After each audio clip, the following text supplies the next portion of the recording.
Welcome to Eurofins Viracor Clinical Diagnostics Podcast, where I'll be sharing up-to-date scientific advances, key diagnostic testing, and our most recent innovations.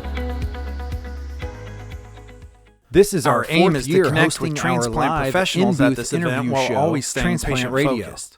Our aim is interviews aren't limited to any one profession. A diverse so whether you're a physician, lab director, transplant coordinator, patients, and even doctors or even the patient, also recipients, we would love to hear your voice. If you'd like to be a guest on our show, you can amplify your influence and tell your story. Summary on Amplify your influence on Transplant Radio. Enjoy episode 14 of our 15-part series. All right, welcome to Transplant Radio, Amplify Your Influence at World Transplant Congress 2025. Kevin Foth, your host, sitting down with a very important, talented individual. Donald Ross goes by the moniker Scribe. Yes, sir. And appreciate you sitting down, taking some time with me.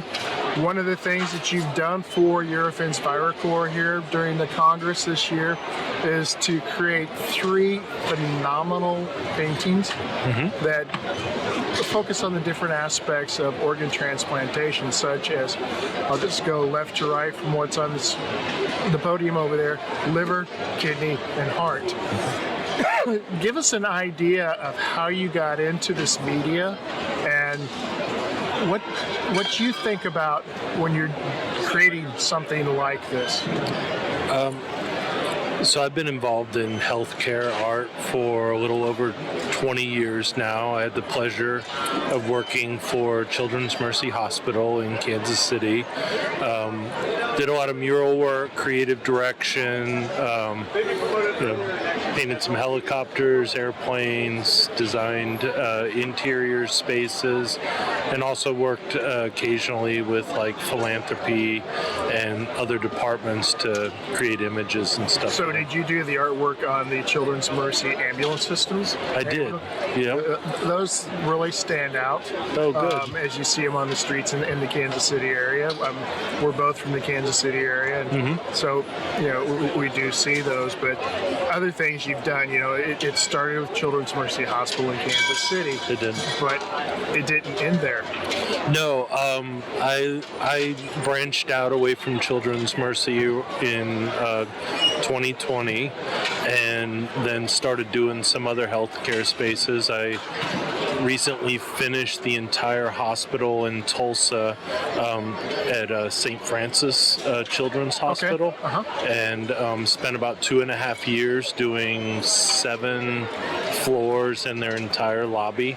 And so I usually partner with the staff. It wasn't a whole lot different than how I partnered with Eurofins. I try to figure out like who they're trying to reach and how to do it in a way that has like a sweet and fun and inviting spirit to it. And that's what led to us doing the live painting here at the Congress. So when you're working for an institution, Children's Hospital, wherever it is, do you guys put out like a little survey and say, this is what we're thinking about, what are your ideas? Or do you go in, look at the space, you get the air quotes vibe of the institution and what's going on and say, this is what I want to do, and I think it would make the impact and the message that they want to share here at the institution?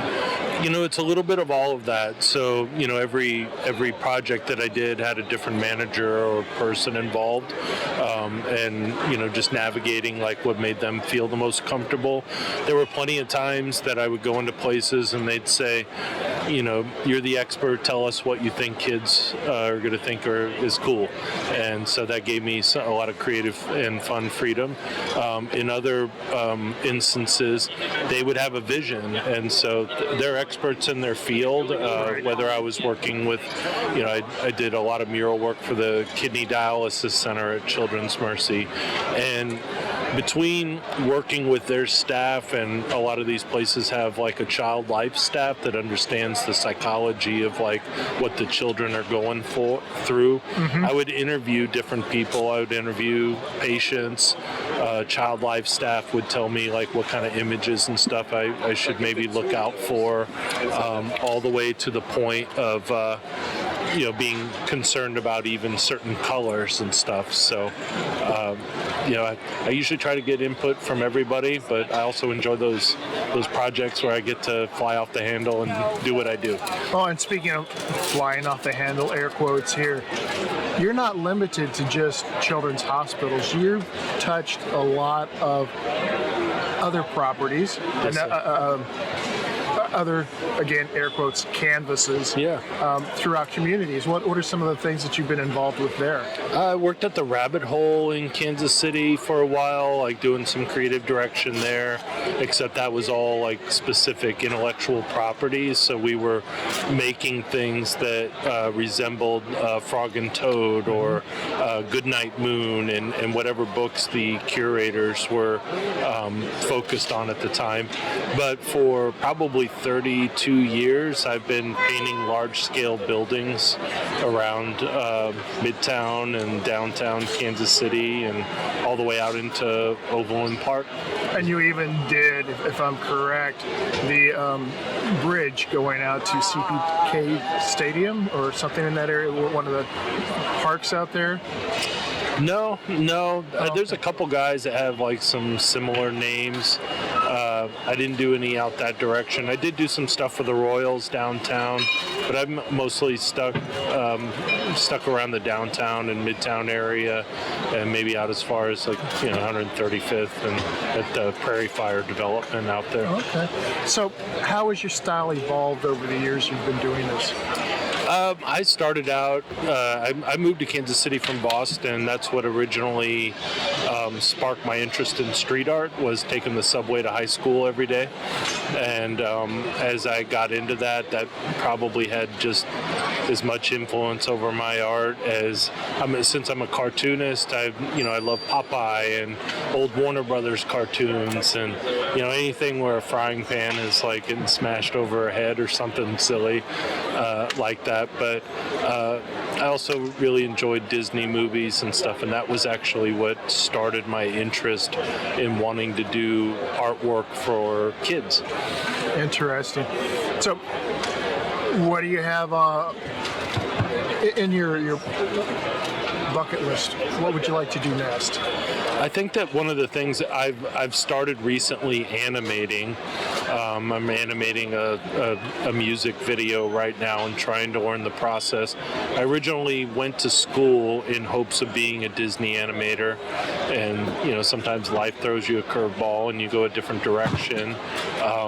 So now that I've been blessed with the time and I work at home full time, designing spaces, that I also can manage my own schedule, and so I've recently started animating, and I'm hoping that could develop into something bigger, along with some possible puppet show work for kids. Oh, that's wonderful. So how can, if people want to reach out to you, learn more about you, connect with you, how can people go about doing that? So I have a website and business. It's called Scribbleverse, kind of like universe, except you just throw a scribble at the beginning. That's how my universes start. So it's scribbleversestudios.com, and my social handles are on Instagram, it's at Scribbleverse Studios, and I have another one that focuses more on my street art work that's at Scribe's Walk, and those are probably updated the most. But the website has a blog and section that talks a little bit more in depth about my concepts and why I did certain ideas with my clients. Very good. Well, we could talk for a long, long time, but as people can hear in the background, we've got all kinds of heavy machinery as they're tearing down the booth property here. Literally around us. It's all coming down. It's all coming down in a good way. But thank you very much for taking the time. The paintings you did were phenomenal. Oh, thanks. I know there were drawings held for each of the paintings every day. Yeah. And everybody that has won the painting, they're over the moon with them. Yeah. I'm a little jealous. I didn't get my name in either in time, or they probably took my name out of the opportunity. But I also know where in the Kansas City area to go and to see your work, and everyone that I've seen, it just makes me smile. And awakens the kid in me a little bit. Yeah, good. That's what it's there for. I appreciate both Eurofins and Viacor for having me out here. I know it's not a traditional thing to maybe see at a conference like this, but I had a good time. I had a good time meeting people, and it just showed that a lot of people still are kids at heart. We touched on the liver, the heart, and the kidneys. It was something that everybody recognized, and a lot of people came in and checked on us all day to see how the paintings were progressing. All right, well, before we end, anybody you want to give a shout out to? Thank you, Mr. Fisk, for starting this relationship, with Eurofins and Viacor, and as always, I can't ever go anywhere without thanking my wife for having patience with a silly artist. All right, thank you very much, Donald. Thanks for your time. Much appreciated. Take care. Safe travels. You too. Make sure to subscribe to this podcast and follow us on social media to stay up to date on all the latest information. If you want to help spread the word, please give us a 5-star review and tell your friends and colleagues to subscribe too. We're available on Apple Podcasts, Spotify, Google, Podbean, and more. With over 40 years of diagnostic innovation and specialized expertise in infectious disease, pre- and post-transplant, allergy and immunology testing for immunocompromised and critical patients, Eurofins Viacor is committed to helping medical professionals, transplant teams, and reference labs get results faster when it matters most. Viacor is passionate about delivering value to our clients by providing timely, actionable information, never losing sight of the connection between the testing we perform and the patients you serve.